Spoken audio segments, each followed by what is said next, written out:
Marcos, capítulo 10, versículo 46. E foram para Jericó.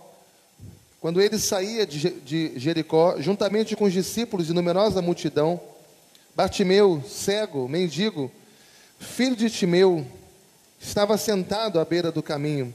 E ouvindo que era Jesus o Nazareno, pôs-se a clamar: Jesus, filho de Davi, tem compaixão de mim. E muitos o repreendiam para que se calasse, mas ele cada vez gritava mais: Filho de Davi, tem misericórdia de mim. E parou Jesus e disse: Chamai-o. Chamaram então o cego, dizendo-lhe: Tem bom ânimo, levanta-te, ele te chama. Lançando de si a capa, levantou-se de um salto e foi ter com Jesus. Perguntou-lhe Jesus: Que queres que eu te faça? Respondeu o cego: Mestre, que eu torne a ver. Então Jesus lhe disse: Vai, a tua fé te salvou. E imediatamente o tornou a ver e seguia Jesus estrada afora. Pai, fala conosco mais uma vez, nesse momento tão precioso, em que os nossos corações estão dispostos, estão sensíveis a ouvir a tua voz. Que a tua palavra nos alcance, nos transforme, nos desperte.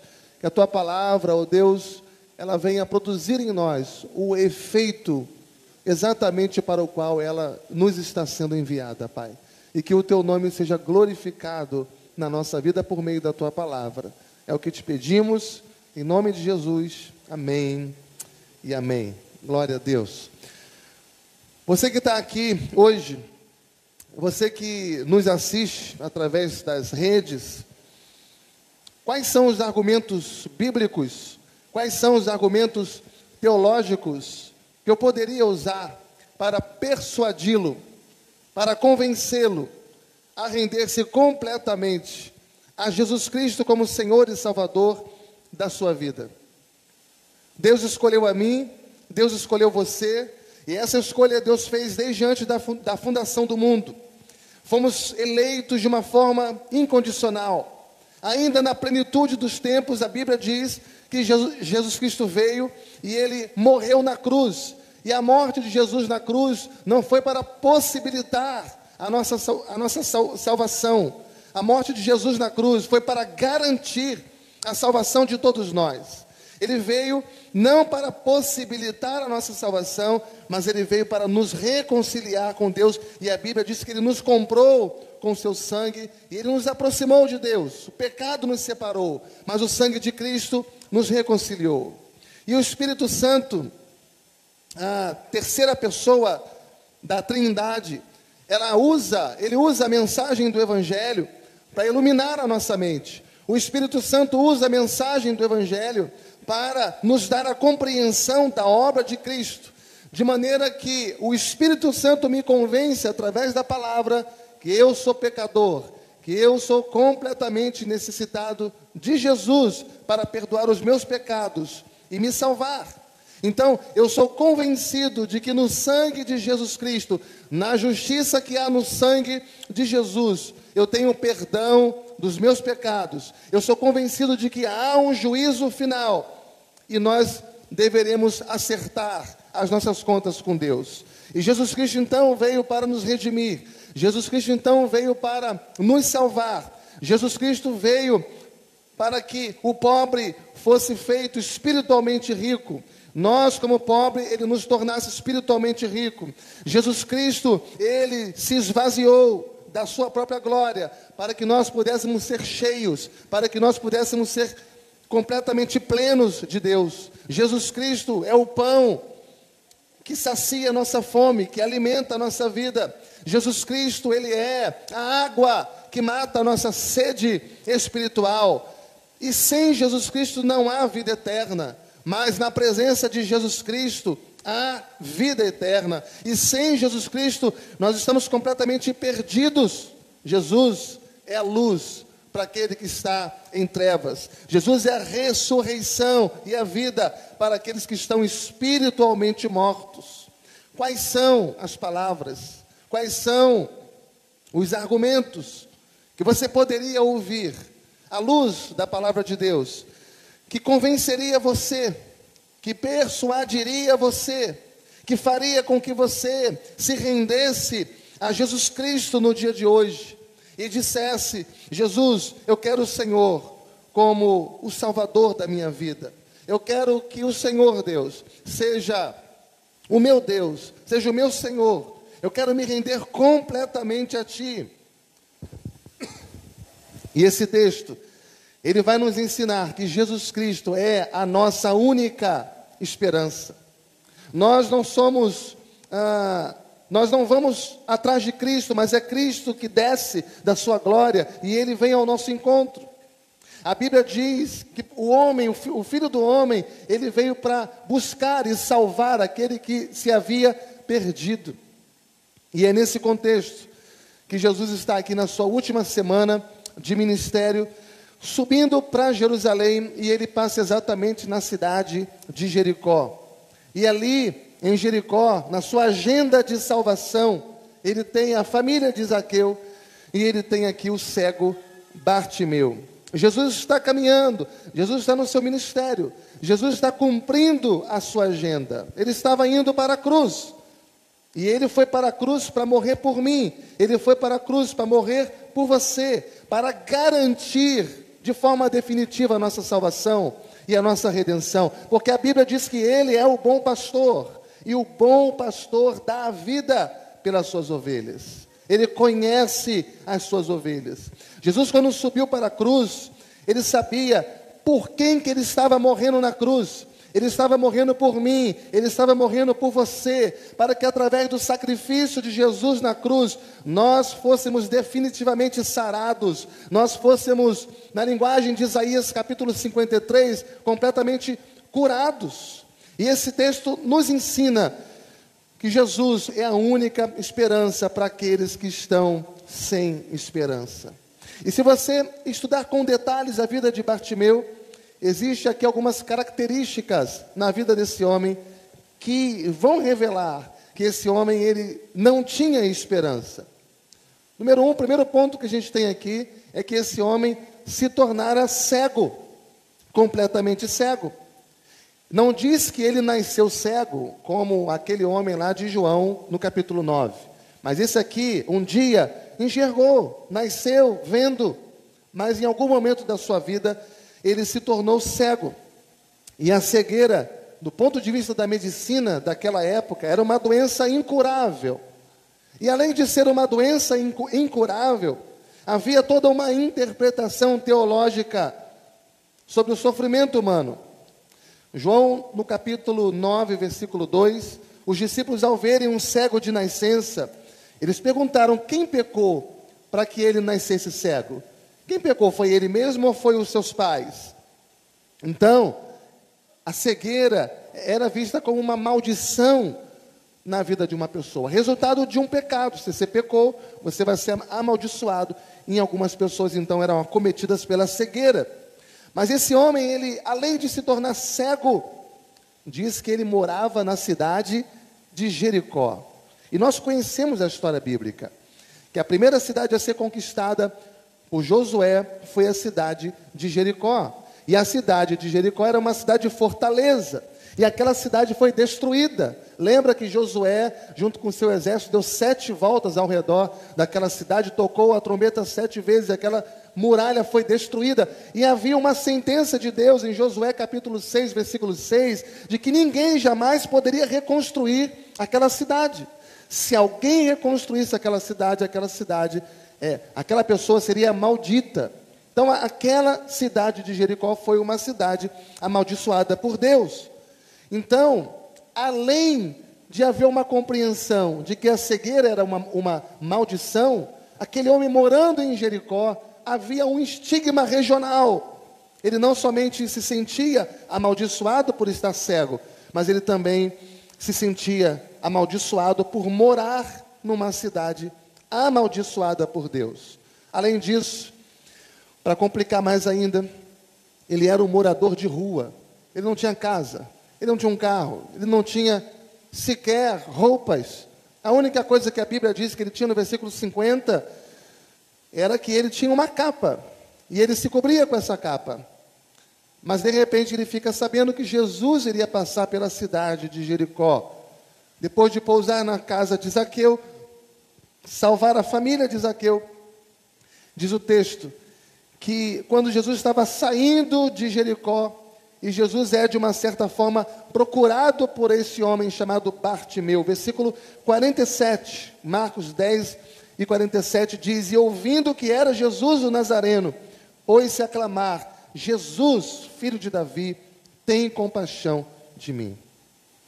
Veja então que naquele momento que ele soube que Jesus estava passando pela cidade de Jericó, ele toma uma iniciativa aqui de clamar pelo nome de Jesus, porque ele sabia que só Jesus, o Nazareno, só Jesus, o filho de Davi, poderia resolver o grande problema da sua vida, porque fora de Jesus não há esperança. Fora de Jesus não há esperança. Não há esperança para mim, não há esperança para você. Não adianta tentar outros recursos, não adianta bater em outras portas. Jesus é a nossa única esperança. Só Ele pode nos curar, só Ele pode nos libertar, só Ele pode nos transformar, só Ele pode mudar o quadro da nossa vida, só Ele pode salvar a nossa alma, só Ele pode nos colocar em comunhão de volta com Deus. Só Jesus pode nos dar a vida eterna. E se você não reconhecer isso, você vai passar a sua eternidade longe de Deus, afastado de Deus. E é tão interessante que, provavelmente, ele sendo filho de Timeu, como diz o texto, ele era então um judeu. E quando Mateus escreveu o seu evangelho, você vai ver que Mateus, Marcos e Lucas têm textos muito similares. E a gente vai chamar esses três evangelhos de evangelhos sinóticos, porque eles têm muita coisa em comum entre eles, mas cada evangelista vai falar para um grupo de pessoas. E Mateus, ele vai escrever o seu evangelho para os judeus, para tentar alcançar a mentalidade judaica, especialmente no capítulo número 1 de Mateus. É tão interessante que Mateus quer mostrar para nós que Jesus Cristo veio não apenas para ser o Messias de Israel, mas para ser o Messias de todas as nações, o Messias de toda a terra. E para nos convencer de que Jesus Cristo, Ele é o filho de Davi, Ele é o Messias prometido, Ele vai começar o seu evangelho com a genealogia de Jesus, diferentemente de Lucas. E em Mateus, no capítulo 1, versículo 1, ele vai dizer, livro da genealogia de Jesus Cristo, filho de Davi, filho de Abraão. Então ele é o filho de Davi. E aqui então se cumpre a aliança que ele fez com Davi. E aqui então se cumpre o que está escrito em Apocalipse no capítulo 5, que ele é o leão da tribo de Judá, que ele é a raiz de Davi, que ele é o Messias prometido e que ele veio para ser o Rei dos Reis e para ser o Senhor dos Senhores. E é tão interessante que Mateus, no capítulo 1, ele apresenta a genealogia de Jesus e ao narrar o nascimento de Jesus, olha o que ele diz no versículo 20 de Mateus 1. Enquanto ponderava nessas coisas, eis que lhe apareceu em sonho um anjo do Senhor dizendo, José, filho de Davi, não temas receber Maria, tua mulher, porque o que nela foi gerado é do Espírito Santo. Em Mateus 1:21 diz, ele dará à luz a um filho, e lhe porás o nome de Jesus, porque ele salvará o seu povo dos pecados deles. Aqui está o cumprimento de Isaías capítulo 53. Ele morreu pela sua igreja, para salvar a sua igreja. Efésios 5:25 diz que ele amou a sua igreja e a si mesmo se entregou por ela. Ele comprou a igreja com seu precioso sangue. É interessante porque no capítulo 2, só Mateus, dos evangelistas, vai narrar a visita dos reis magos. Exatamente porque Jesus agora não será apenas adorado pelos judeus, mas ele será agora adorado por todas as nações da terra. E é por isso que Mateus ele coloca no capítulo 28 a grande comissão, ide por todo mundo e fazei discípulos de todas as nações. Então, irmãos, você precisa de clamar por Jesus. Principalmente se você está aqui hoje, se você me ouve hoje, e você é alguém que está sem esperança, você é alguém que está perdido, você é alguém que está sofrendo, alguém que está machucado pelas dificuldades da vida, sem perspectiva, sem expectativa, você precisa de clamar pelo nome de Jesus nesta manhã, e dizer: filho de Davi, tem misericórdia de mim. Nós temos aqui a verdade profunda do Evangelho, quando Jesus disse: aquele que o Pai trouxer a mim, de maneira alguma o lançarei fora. E veja no versículo 49, Marcos 10 e 49, diz assim: parou Jesus e disse: chamai-o. Aquele que vem a mim, de maneira alguma o lançarei fora. Jesus então para e diz: chamai-o. Veja que o Deus que escolhe é o Deus que redime, é o Deus que chama, e Ele chama de uma forma irresistível, exatamente porque quando ele ouve o recado de Jesus, versículo 50, diz que de um salto, de um pulo, ele vem em direção a Jesus. E isso significa que o chamado de Jesus não pode ser rejeitado, quando esse chamado é feito pelo poder do Espírito Santo, pelo próprio Cristo. Eu posso chamar você aos ouvidos, eu posso chamar você externamente, mas somente o Espírito Santo pode fazer o chamado interno. Posso falar minha vida inteira aqui, as verdades absolutas do Evangelho, e você pode entrar por um ouvido e sair pelo outro a vida inteira. Eu posso te chamar externamente, audivelmente, mas somente o Espírito Santo pode te chamar no seu íntimo, no seu coração. Posso falar minha vida inteira, se o Espírito Santo não tocar em você, você não vai ouvir. Será apenas mais um sermão, apenas mais uma palavra, apenas mais uma mensagem, porque só o Espírito Santo faz o chamado interno. Chamai-o, disse Jesus, chamai-o. E eu quero dizer que Jesus está chamando você também nessa manhã. Jesus está chamando você das trevas para a luz. Jesus está chamando você do pecado para a santidade. Jesus está chamando você da morte para a vida. E você precisa de crer nisso. Esse chamado é hoje, é aqui, é agora. Esse momento é o momento da oportunidade que o Senhor está dando a você para atender o seu chamado e para segui-lo. E é tão interessante o texto, porque esse homem é chamado como Zaqueu foi chamado. Zaqueu estava em cima de uma árvore. E Jesus, em Lucas 19:5, se dirige a ele e diz: Zaqueu, desce depressa, porque hoje me convém ficar na tua casa.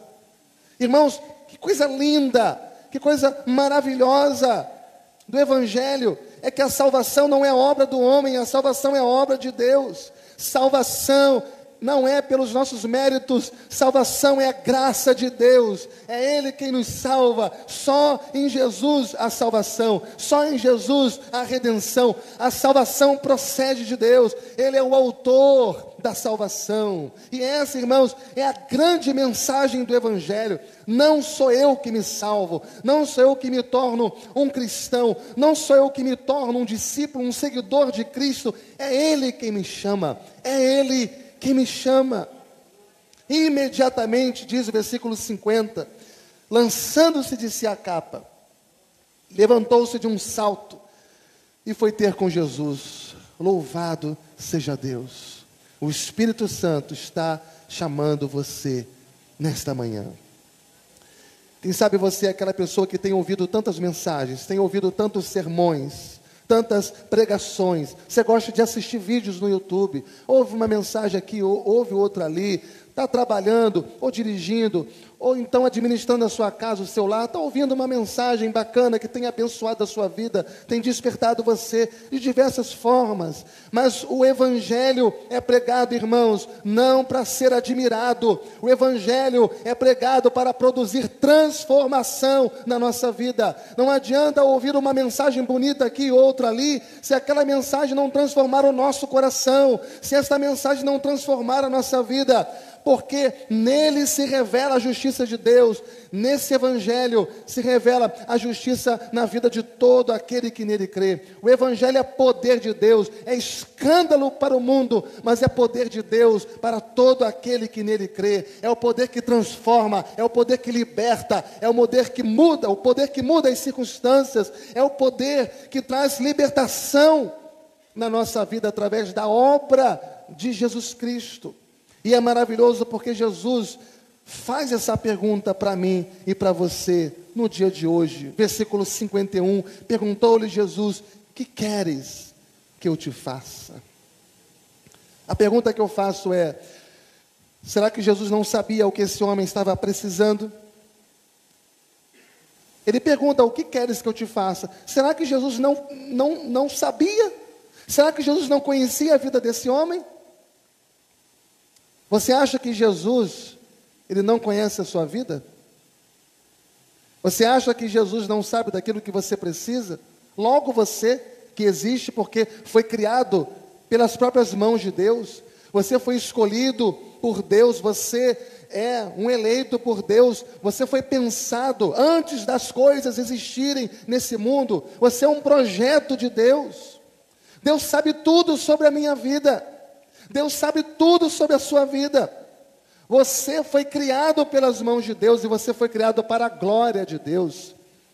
Esse é o objetivo da sua vida, esse é o objetivo da minha vida, esse é o nosso propósito de vida, é glorificar a Deus e deleitar-nos nele para sempre. Perguntou-lhe Jesus: que queres que eu te faça? E o cego responde: mestre, que eu torne a ver. Que lindo isso, irmãos, porque aqui tem a cegueira física, e Jesus o restaura, Jesus o cura da cegueira física. Mas quando Jesus diz no versículo 52, vai, a tua fé te salvou, está implícito aqui que essa salvação não foi apenas física, mas sobretudo uma salvação espiritual. Porque ele cria que Jesus, o Nazareno, ele era filho de Davi, ele era o Messias prometido. Ele cria que Jesus era o Salvador do mundo. E diz o texto que imediatamente ele tornou a ver e seguia Jesus, estrada afora. Engraçado que o texto, ele poderia dizer assim, olha, imediatamente tornou a ver e voltou para a sua casa, para a família. Voltou para a sua rotina, voltou para os seus amigos. Voltou talvez em busca de comida, de recursos, porque ele era um mendigo, não tinha nada. Mas o texto diz que imediatamente ele tornou a ver e seguia Jesus estrada afora. Ele não voltou para casa. Ele não volta para as suas atividades anteriores. A partir de então, a Bíblia diz que ele se torna um seguidor de Jesus. Ele se torna a partir de então um discípulo de Jesus e passa a seguir Jesus, como diz o texto, estrada afora. Mateus 11, 28 diz: vinde a mim, todos vós que estáis cansados e sobrecarregados, eu vos aliviarei. Tomai sobre vós o meu jugo e aprendei de mim, que sou manso e humilde de coração, e encontrareis descanso para as vossas almas, porque o meu jugo é suave e o meu fardo é leve. Jesus traz alívio para a alma, mas Jesus também traz descanso. E o descanso está justamente na caminhada com Jesus. A caminhada da vida sem Jesus, irmãos, é pesada demais. Não tente fazer da caminhada da sua vida uma caminhada cada vez mais para longe de Deus. O fardo é pesado demais. O fardo é insuportável. O descanso está exatamente nessa caminhada com Jesus. O descanso está exatamente em seguir a Jesus. O descanso está exatamente em ser um discípulo de Jesus. E ser discípulo de Jesus é o projeto mais fascinante da vida. E é o projeto mais fascinante da vida porque é um projeto que começa agora e nos acompanha para a eternidade. Porque você começa sendo discípulo de Jesus agora e você vai caminhando como discípulo e essa caminhada de discípulo nunca termina, é para sempre. É fascinante. O que você precisa ouvir para que você se renda a Jesus hoje? Não adianta estar na igreja há um mês, há um ano, há 10 anos, há 50 anos. Nós precisamos nos render de fato e de verdade ao senhorio de Cristo. A palavra de Deus. A palavra de Deus não é palha que o fogo dissipa, que o vento espalha. A palavra de Deus é trigo que alimenta. A palavra de Deus é fogo que consome o pecado. A palavra de Deus é martelo. E justamente porque não há ninguém e não há nada que possa resistir ao poder da palavra de Deus, eu quero convidar você nessa manhã para que você se renda ao Senhor Jesus, para que você diga: Jesus, filho de Davi, tem compaixão de mim, tem misericórdia de mim, me salva, Jesus. Muitas vezes eu me sinto como um cego, muitas vezes eu me vejo com a visão embaçada, mas o Senhor pode me tocar para que eu torne a ver, para que eu torne a crer, para que eu tenha uma experiência real contigo, no poder do Espírito Santo de Deus. Em 1 João, no capítulo 5, versículo 11, diz, e o testemunho é esse, que Deus nos deu a vida eterna. E esta vida está no seu Filho. Aquele que tem o Filho tem a vida. E aquele que não tem o Filho de Deus não tem a vida. Se você não tem Jesus, você não tem a vida. Não há vida sem Jesus. A vida sem Jesus é um engano. A vida sem Jesus é uma ilusão. Nós somos iludidos, achando que está tudo indo bem, mas na verdade não está.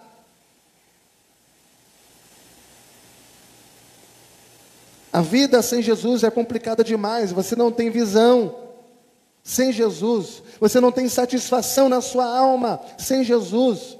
Se você não crer em Jesus, se você não se render a Jesus, se Jesus não passar a ser o Senhor da sua vida, o Salvador da sua vida, você continuará perdido, você continuará morto nos seus pecados e, consequentemente, você vai passar a eternidade longe de Deus. Aquele que tem o Filho tem a vida, e aquele que não tem o Filho de Deus não tem a vida. Eu quero fazer uma oração por você nessa manhã. Feche os seus olhos, curve a sua cabeça. Senhor, nós estamos diante de Ti, nesse momento tão solene, em que está em risco a nossa eternidade, a nossa vida após a morte. Pois o Senhor, Tu, Senhor, é aquele que conhece cada um que me ouviu, e conhece as pessoas que nos assistem agora. Pessoas que estão aqui, e pessoas que talvez estejam longe. Pessoas que estão desiludidas, sem esperança. Ó Pai, que o Teu Santo Espírito, nesta hora, possa convencê-las de que Jesus, o Filho de Davi, Ele é o nosso Senhor, Ele é o nosso Redentor, Ele é a nossa vida, Ele é a nossa esperança, a nossa única esperança.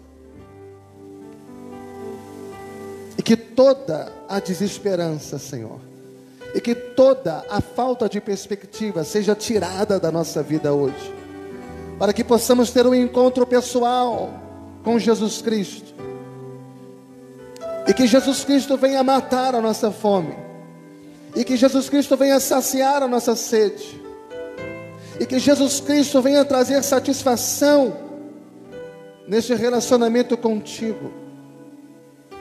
Faz isso, Deus, por amor do Teu nome, para a glória do Teu nome e para o nosso benefício, benefício daqueles que são Teus escolhidos. Essa é a nossa humilde oração, em nome e por amor do nosso Senhor e Salvador, Jesus Cristo. Amém e amém. Glória a Deus.